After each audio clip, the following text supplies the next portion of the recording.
State of the Nation, Mr. Kalejaye Adeboye, Chairman, Lagos Ferry Services, and Abisola Kamson, she's the engineer, of course, and Managing Director, Lagos State Waterways Authority, is still here with me in the studios.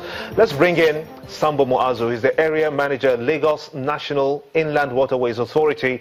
He joins us via on the phone. I want to thank you so much indeed at this time. What is the latest development with regards to the Lagos State government's order to the Inland Waterways Authority, that's the Federal Inland Waterways Authority, which you represent, to stop dredging?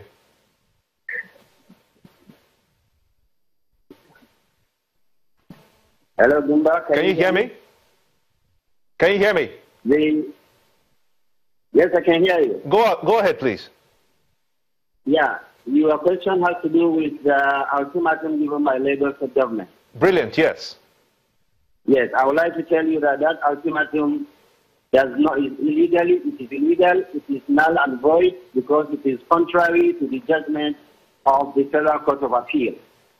As far as that judgment is concerned, nothing has changed as far as the regulatory powers of the National Inland Waterways Authority is concerned.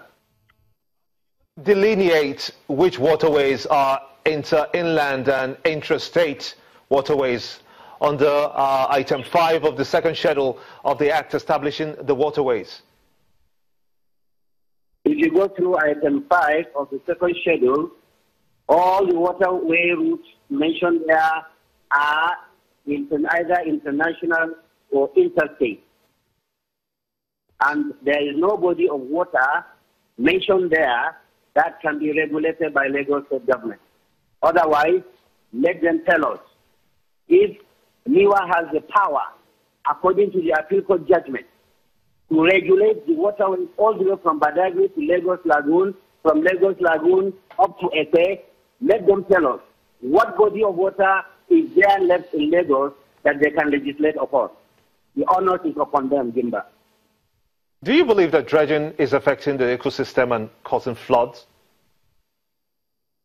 I am shocked that engineers can relate dredging to flooding. I am shocked because the engineering school I went to Gimba, hello? Yes, I'm there. Continue, please. The engineering school I went to Gimba teaches me that dredging is indeed one of the tools you can use for controlling flood. But again, because of lack of time, this is a lesson for another day. I will tell you what causes flood in Lagos. One, Lagos is below the sea level. And ordinarily, even when it is not, a city is not below the sea level, you need drainage. Over the years, successive governments in Lagos have ignored the need to invest in drainage infrastructure. The second reason of floods in Lagos is Lagos State government is involved in the creation of islands. We have on record 300 hectares of island that Lagos State government is involved in within the Lekki Peninsula alone. What this means is that they are reducing the ability of the water to be contained within their boundaries and therefore have a tendency of overflowing into people's homes. Okay, I'm happy that let me just butt in here. Let me just butt in. My apologies. Yeah. Mr. Adeboye, how do you respond to, first and foremost, let me say that the notice I was given was not to NIWA.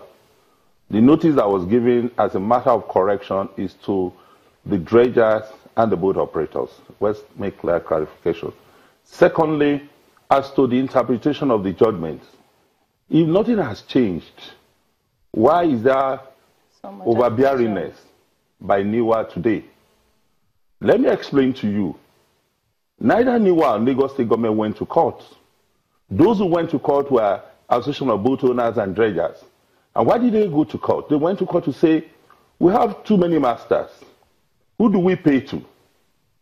Because are they not regularized by any association? Exactly. They are saying that at the time when they went to court, are they regularized under any association? They are regularized. Which of the association is that? They have a boat operators association. They have dredgers association.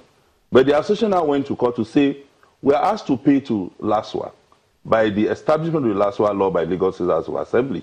And then NIWA is also asking us to pay. They now went to court to say, who do we pay to? And the first judgment in 2013 says you cannot pay to LASWA or Lagos State government because that law that created that LASWA was illegal. And then the Lagos State government now went on appeal to say, look, the creation of LASWA cannot be illegal. And then they challenged that judgment. And that judgment was challenged, and until this year, which is just a few 1 or 2 months ago, then the Court of Appeal ruled to say that the first judgment that clarified the House of Assembly's law on LASWA and, in terms of control of the waterways is set aside. And that Lagos State government has a right through legislation to control its inland waterways. Okay, let me explain the clarification between the waterways is like the road utilization. Under the road, we have the federal road, we have the state road, we have the state roads, the local government roads. Is the federal inland waterways encroaching on Lagos waters? Obviously, in terms of control and authority, if they're asking boat owners to pay them fees, they're asking dredgers to pay them fees, and they're collecting fees from all of these people, okay, it's an encroachment. Let me put you on pause there. How do you respond to that, Mr. Sambo Muazu? Dimba, the truth of the matter is that by the judgment of the Court of Appeal, Lagos, I think they've lost you. No, I'm still with you. Please go ahead. Well, by the judgment of the Court of Appeal, Lagos does not have any body of water within Lagos that they can regulate. Pure and simple. Thank you. I want to thank you so much indeed, Muazu Sambo, for talking to us. Of course, he is the manager, Lagos National Inland Waterways Authority. Thank you for talking to us on State of the Nation. But let's get your perspective on your final words. A further clarification. Please go ahead. If NIWA is saying that Lagos has no body of water to regulate over, then the question to ask is, what responsibility is the government shouldering in terms of catering for its waterways? I tell you that the Lagos State government has been responsible for not only channelizing, for not only dredging its waterways, it's been responsible for providing safety in terms of monitoring, in terms of provision of life jackets, in terms of ensuring that our waterways are safe. Okay, I'll take that as your final word. What will be yours? I think for me, it's clear. When you talk about, for lack of sounding like a lawyer, because I'm not, but I think the judiciary has clearly, stated the facts. But if you talk about interstate, that to me, as a layman's definition, means 2 states. You need 2 states to have inter, and intra means within. So how then can it be said that a state has no intra, waterways? But that said, I think, as has been mentioned before, the Lagos State is very clear on her position in terms of saying that we have control of our inland waterways, and we're going to guard it very jealously and protect it. And if any other authority has an alternative view, then the judiciary, that is what the judiciary is there for,